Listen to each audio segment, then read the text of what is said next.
Hello, and welcome to the Venue Coach Blueprint for Owners. I'm Kyle Labar. This podcast is all about helping you fill your wedding venue with more bookings, earn more from each one, and keep your customers happy for a long time. We'll also talk about some tough times and big lessons that I've learned along the way. Let's dive in together and make your venue the best spot for weddings. Hey everyone, welcome to another episode of the Venue Coach. Today, I wanted to talk about the importance of quality control and the process to make sure that you're doing what you think you're doing. Um, One story that comes to mind, I forget what ad big personality that it was. Um, they told this story about how they got started on this job for a client. They set up all the ads, they hit go. Next Monday morning came in, the ads had spent $20,000 in like 3 nights. And so obviously that was not good. And they had to fix the blender and ultimately overcame it. They became quite successful with ads. And so the point that what I'm relating this to is when we were running an ad campaign as I was learning this and so, not of the same magnitude of blunder, but we published the ad and didn't set the target audience correctly, and so that it just wasn't double checked. It was just missed, and so we were targeting just everybody in the state of Texas instead of specific people to the wedding industry.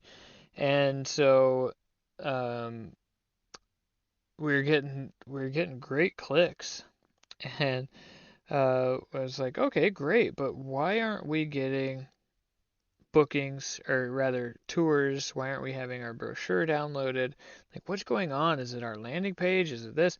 When I went in to check on the actual ad, again, I saw that it was like I looked at the metrics and I saw, we 90% of the people clicking on our ads were, elderly people and not specific to our geographical location, so just anywhere in Texas, which is a big state.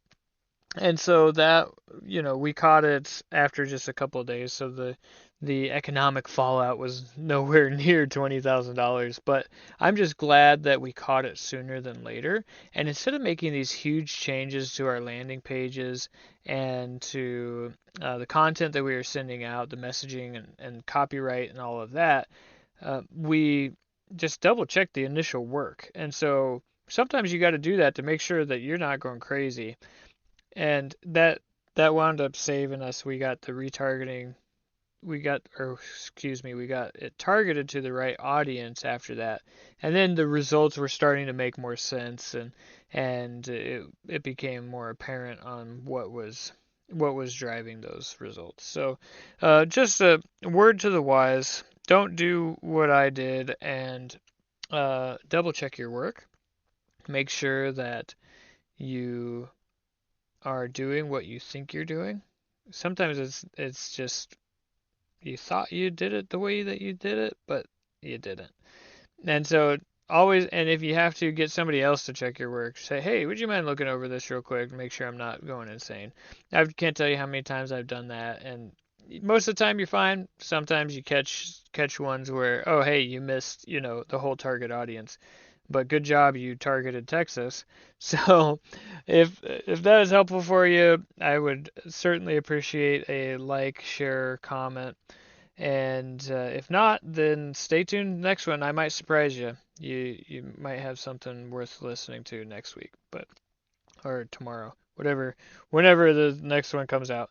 But until then, I will catch you on the next one.